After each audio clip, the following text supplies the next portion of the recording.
Veneto 1 con voi. Eventi in agenda.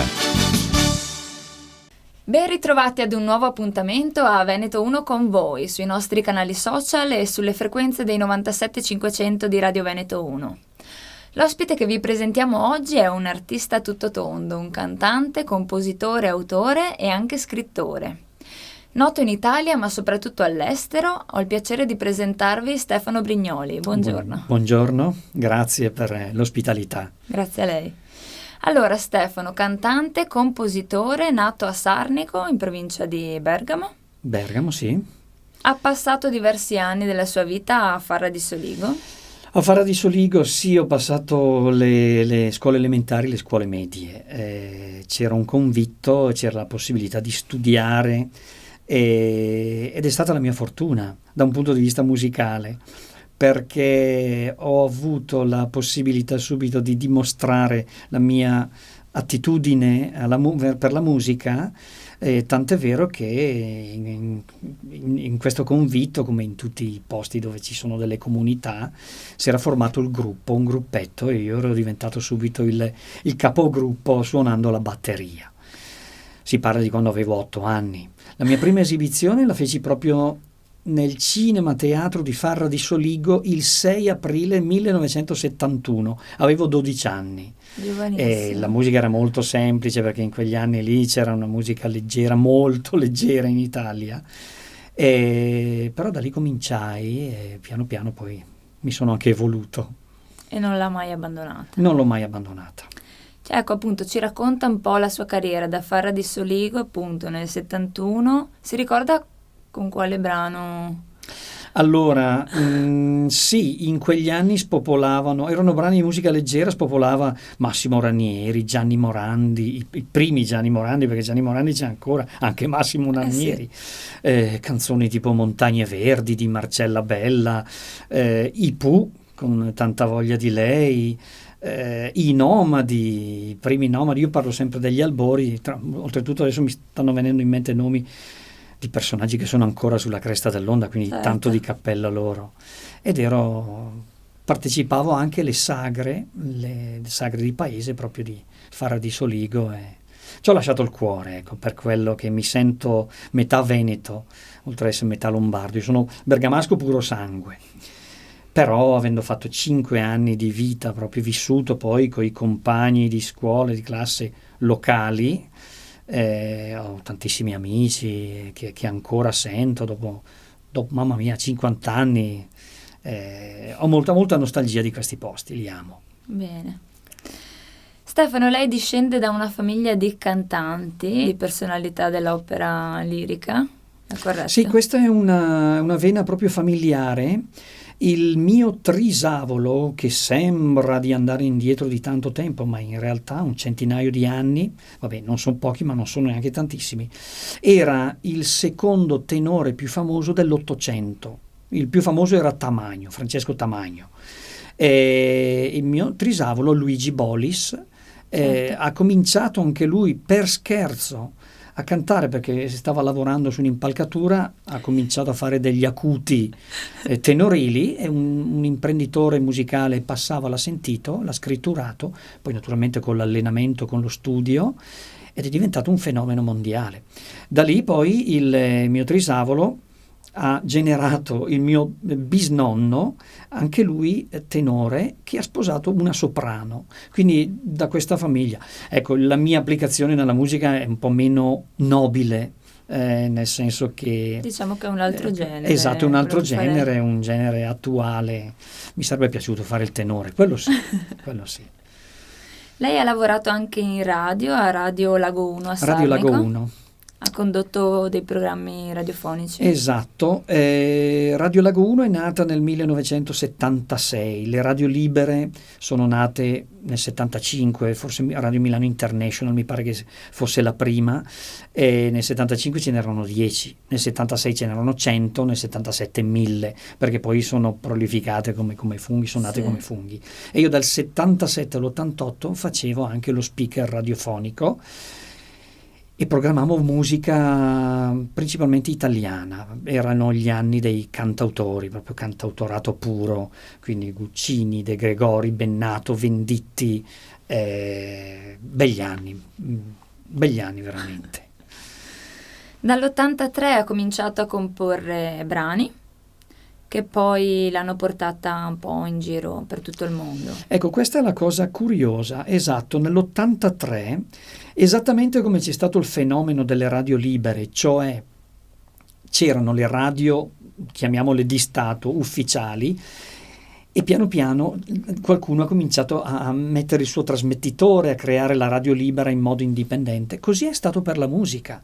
C'erano le multinazionali famose che lanciavano i grandi cantanti che abbiamo appena menzionato, e noi invece ci siamo messi in disparte, parlo di me e di quelli che hanno curato la Italo Disco, e abbiamo cominciato a fare le autoproduzioni, fare queste musiche da discoteche nostrane che però hanno cominciato a prendere nelle sale da ballo. Sono stato facilitato in questo compito proprio perché facevo già parte di una radio libera e quindi facevo il disco, lo promuovevo, avevo gli amici che facevano i DJ nelle discoteche, e la cosa poi si spargeva. Però questo pare che sia diventato un fenomeno ben diffuso adesso. Ecco, appunto, parliamo dell'Italo Disco. Oggi la Italo Disco è una ondata di musica che è ritornata dopo una pausa di una trentina di anni. Per Italo Disco si parla degli anni 80. Allora, faccio un salto indietro. Anche negli anni 70 abbiamo avuto della musica Italo Disco, però era più di qualità. Mi riferisco a Giorgio Moroder, quindi Donna Summer, Sì. quei fenomeni che comunque erano di carattere mondiale. Poi, se parliamo di musica italiana, in quegli anni 70 c'erano i fratelli La Bionda, che loro hanno cominciato, diciamo, a fare l'Italo Disco. Però poi c'è stato un momento, qualche anno di silenzio, finché nell'82 il lancio della Italo Disco è accaduto con Gazebo, che è uscito con Masterpiece, You Should Have Seen It, Gazebo e Ryan Paris con Dolce Vita. E nell'83 sono partito anch'io, a gennaio dell'80, in realtà sono partito a fine dell'82, però poi le prime produzioni sono uscite nell'83. E come avevo detto per le radio libere, anche per la Italo Disco nell'82 erano in 10, nell'83 in 100 e nell'84 in 1000. E poi si è diffuso. Quindi Italo Disco oggi si definisce quel periodo temporale che va dall'83 all'89 circa. È un genere musicale apprezzato anche dalle nuove generazioni o comunque il suo pubblico? Oggi con questo ritorno musicale, questa ondata Italo Disco, ma non solo Italo Disco perché c'è anche un'ondata della musica anni 70, viene apprezzato. Diciamo che oggi viviamo in un'epoca musicale dove chi la fa, la voce del padrone la fanno le cover, quindi si sente una canzone, è sempre l'estrapolazione Sì. di pezzi di canzoni già conosciute, velocizzate perché siamo nell'era della velocità. E Spesso i giovani non lo sanno che è una cover. sì, tante volte io stesso che ho una figlia di 21 anni mi faceva sentire una canzone, faccio ma guarda che questa è di Tizio, guarda che questa è di Caio. È come quando mi venivano a chiedere mi fai ascoltare Generale di Vasco Rossi? No, Generale è di Francesco De Gregori. Esatto. Posso sentire Io canto della Pausini? No, Io canto di Riccardo Cocciante. È la musica che ritorna, che viene ripresa, viene riproposta. Adesso, a parte l'esempio di Vasco Rossi e della Pausini, che sono altre mosse di marketing musicale, la Italo Disco invece è ritornata alla ribalta, ma nella versione originale. Si ascolta solamente in discoteca o... Allora, si ascoltano in discoteche mirate, quindi si sa che quando si va in una determinata discoteca ci sono musiche degli anni 70 e 80 e anche qualcosa dei 90. Posso citare gli Eiffel con badu badu di da da du da du, ecco quelle, e c'è questo spazio temporale che normalmente viene però isolato perché le discoteche comuni oggi fanno musica attuale o fanno anche reggaeton, techno, qualcuno si spinge un po' indietro la house, però non vanno più indietro di così. Ecco appunto, è un genere che comunque ha influenzato generi come la techno e Direi proprio la di house. sì, direi proprio di sì. Il bello della musica Italo Disco era la spontaneità e noi artisti, compositori, cantanti che partecipavamo alla nascita di quei brani, componevamo proprio delle canzoni. Canzoni significa che quando tu ti fai la barba puoi cantare e poi ripetere quei brani canticchiandole anche allo specchio. Oggi ci sono dei brani che francamente io non riuscirei mai, facendomi la barba, a canticchiarli, perché dovrei mi taglierei anche, mi taglierei. I brani che lei canta e compone sono tutti in inglese? Sì, come italo disco sì. Allora ci sono dei brani che hanno delle piccole frasette in italiano, ma è giusto per richiamare qualche motivo. Le faccio un esempio. Un mio amico che si chiama Vince Lancini, che abita a 10 km da me, suonavamo insieme prima del discorso italo disco, ha poi fondato gli Scotch e ha fatto la famosa canzone Mirage, che è tutta in inglese, però poi c'è il ritornello che dice stasera la luna ci porterà fortuna, ed era un modo anche quello spontaneo e divertente perché allora ci si divertiva a fare queste canzoni, ci si divertiva a far divertire. Poi tra l'altro l'italianità all'estero è sempre molto amata. Qual è il luogo in cui si è sentito più a casa? Devo raccontare un piccolo aneddoto che però è simbolico. Io sono stato autore, compositore, cantante della italo disco negli anni '80. Poi per una trentina di anni, non per 3 anni, per 30 anni, il nulla. Ho condotto la mia vita, ho messo su famiglia, ho tirato su una figlia, tutto il mio lavoro anche parallelo, eccetera. È successo che 7 anni fa c'era il proprietario di una vecchia discoteca che oggi è chiusa, ha voluto fare una festa, un raduno dei vecchi frequentatori di questa discoteca. Viene da me e mi fa: Stefano, sei invitato anche tu, vieni sul palco con noi. Al che gli faccio: ma scusami, perché vieni a chiamarmi? Io non frequentavo la tua discoteca perché andavo in altri posti e non ero nemmeno un DJ della tua discoteca. Fa, ma noi ballavamo la tua musica negli anni '80. Va bene, allora vengo, volentieri. Mi sono presentato con un medley di 6 minuti, ho fatto questo medley, tra il pubblico c'era mio cognato con un tablet, mi ha ripreso e mi ha messo in internet. Il giorno dopo mi chiamano dalla Svezia, dalla Francia, dall'Olanda, dalla Spagna, e da lì, quindi parlo di 7 anni fa, ho cominciato a girare per il mondo. Mi pagano l'aereo andata e ritorno, 3-4 giorni di albergo, e che albergo, mi scarrozzano come una star, io arrivano con i miei dischi, io devo firmarli, una cosa pazzesca. Io sono anche imbarazzato di dire queste cose, ma la domanda che mi è venuta spontanea agli olandesi, la prima tappa all'estero che avevo fatto era a Rotterdam. Faccio: ma scusate, sono passati 30 anni, perché non mi avete chiamato prima? E loro mi hanno risposto: non sapevamo chi chiamare, perché noi vedevamo il nome Stefano Brignoli sul disco, però pensavamo che tu fossi un autore, che avessi prodotto il disco, non sapevamo che cantavi anche e potevi andare in giro a cantarli. E quindi da lì è partita un'escalation. L'anno dopo sono andato a Stoccolma, e lì mi sono incontrato anche con questo mio amico che abita a 10 km da me, e non ci vedevamo dall'81 quando suonavamo insieme, però abbiamo preso strade diverse, eppure ci siamo ritrovati lì grazie alla Italo Disco. 2 anni fa sono andato a Città del Messico, 2 serate a Città del Messico. I messicani sono letteralmente pazzi per la musica Italo Disco.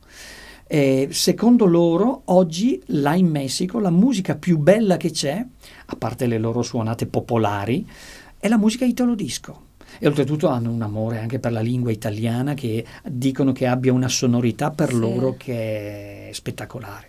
Io mi sono sentito molto molto orgoglioso di questa cosa. Sì.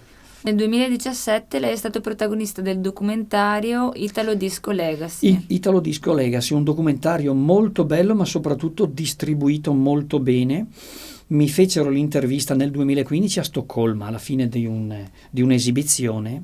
Mi contattò questo regista che si chiama Pietro Anton, è un italiano che però vive a Berlino, e ha raccolto un sacco di materiale perché seguiva i concerti Italo Disco in giro per l'Europa. intervistava i protagonisti, e ha creato questo documentario sulla Italo Disco Legacy, e c'è stata la presentazione l'anno scorso a Berlino, in gennaio, mi ricordo, c'era la coda in strada per entrare a vedere questo documentario, una cosa veramente incredibile. E poi piano piano è diventato itinerante per tutto il mondo. Prima si è fatto l'Europa, poi è stato proiettato anche a Los Angeles, è stato proiettato a Brisbane, e questa è la dimostrazione che dove c'è l'idea e l'originalità e la creatività prende piede, si diffonde. Dal 2005 lei si cimenta anche nella scrittura di romanzi. Sì, questi erano dei sogni nel cassetto che avevo da tempo e che sono riuscito a realizzare perché ho avuto un periodo in cui ero, diciamo, relativamente tranquillo, perché io sono sempre stato un fiume in piena di idee, di scrittura, di creatività. Una storia che nel 2005 era attualissima, ma oggi è ancora molto attuale. Il primo romanzo si intitola I frutti della passione. E quali sono i frutti della passione? Non dovrei dirlo perché non è la fine del libro, però insomma i frutti della passione sono la passione, quella voglia di trasgressione che soprattutto con i social si è diffusa, famiglie devastate, separazioni, trasgressioni, che si sono diffuse grazie oppure per colpa dell'anonimato che si ha dietro una tastiera. E quindi sono già stati fatti anche alcuni film su queste relazioni, su queste conoscenze fatti, incontri al buio, cose del genere. Allora io raccoglio, un po' chattando io perché dovevo viverlo anche in persona, però non è autobiografico il libro, e un po' raccogliendo i racconti dei miei amici che arrivavano e dicevano: sai come è successo ieri sera, mi è successo questo, ho raccolto questo materiale e ho creato un romanzo, I frutti della passione.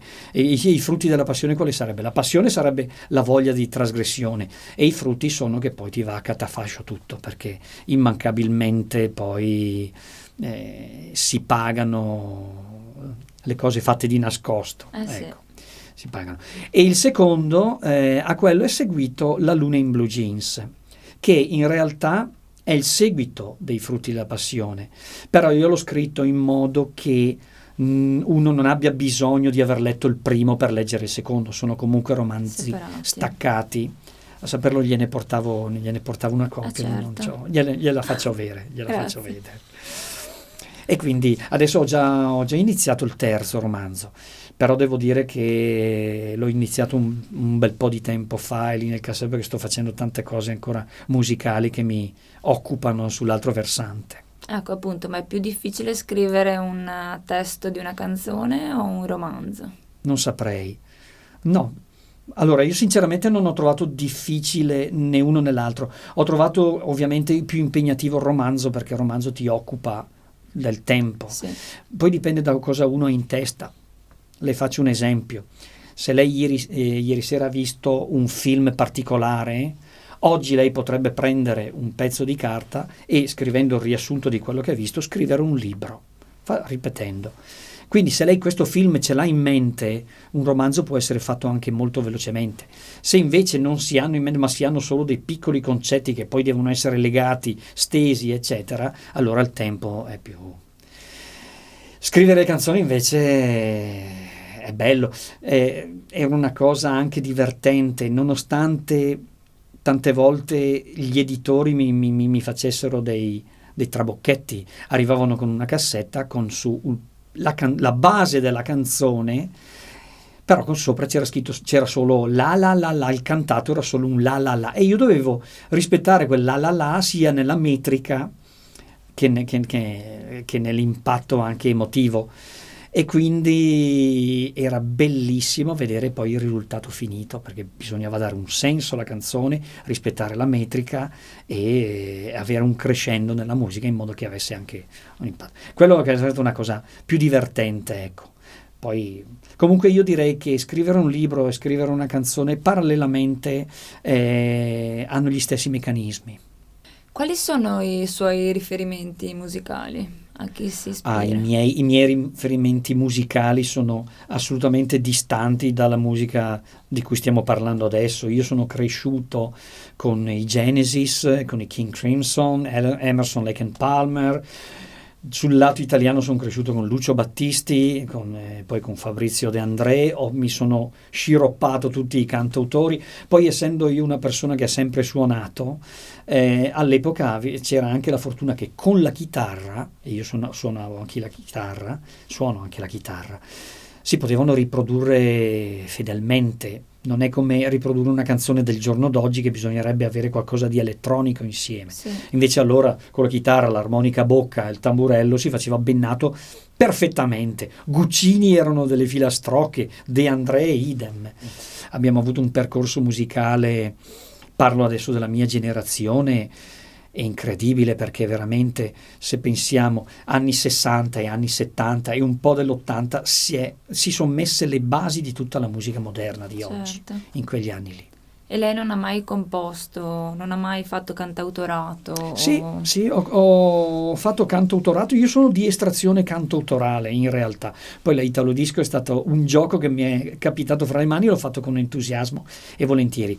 Però io sono di estrazione cantautorale, cioè il prendere la chitarra, comporre, scrivere il mio testo, la mia musica, tant'è che nel 2000 ho autoprodotto un CD che si intitola L'Abbraccio, con su 8 brani, italianissimi, cantautorissimi proprio come stile, però non è mai stato prodotto. Non lo so, non mi sono mai adoperato io per farlo uscire, era una cosa, quasi un sogno nel cassetto, che però ho voluto realizzare e tenerlo lì. Se magari un domani a un post mortem qualcuno vorrà parlare di me, speriamo il più tardi possibile, c'è anche questo da tirare fuori dal cassetto. E ha composto anche per altri artisti? Sì, ho composto per diversi artisti. Io nel fare la musica Italo Disco venivo contattato, perché poi i nomi che si conoscevano e che giravano erano quelli, e tra quelli c'era anche il mio, perciò mi chiamavano, mi dicevano: ascolta, mi servirebbe un testo per questa canzone, oppure mi servirebbe questo giro musicale, vorrei dare una spinta a questa canzone in questo punto. E allora mi sono aggrappato a un paio di equipe e collaboravo con loro. Cosa ne pensa della musica in Italia oggi? Allora, è una domanda difficile per molti aspetti. Cosa ne penso del giorno oggi? Oggi penso, quello che ho detto poco fa, che ci sia più la predisposizione all'andare a recuperare vecchio materiale e adattarlo, modernizzarlo, informatizzarlo. Ecco, oggi si compra una tastiera grande così e si fa tutto. Sì. Io quando ho inciso i miei dischi era il bobinone da 24 piste, e 24 piste sembrano tante ma sono niente, perché si occupano subito, e bisognava andare a fare le cose in diretta dal vivo. Oggi uno ha uno studio in casa, gli studi di registrazione sono... non dico che siano superflui, perché ci vogliono poi delle apparecchiature per sviluppare i prodotti, però uno può fare tutto in casa, un fai da te. Nella domanda specifica, cosa ne penso della musica, per me è passato il mio tempo. Non voglio essere spietato, perché qualche motivo che mi piace al giorno d'oggi c'è, però qual è il motivo che mi piace al giorno d'oggi? È quello che richiama quello di ieri, e quindi sono passato io, forse, ecco. Ci sono un sacco di giovani che cantano molto bene, anche nuove proposte, anche questi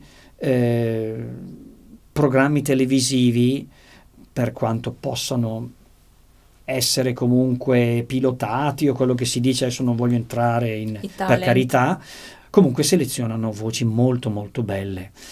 Una domanda personale: cosa le piace fare? Com'è la sua quotidianità?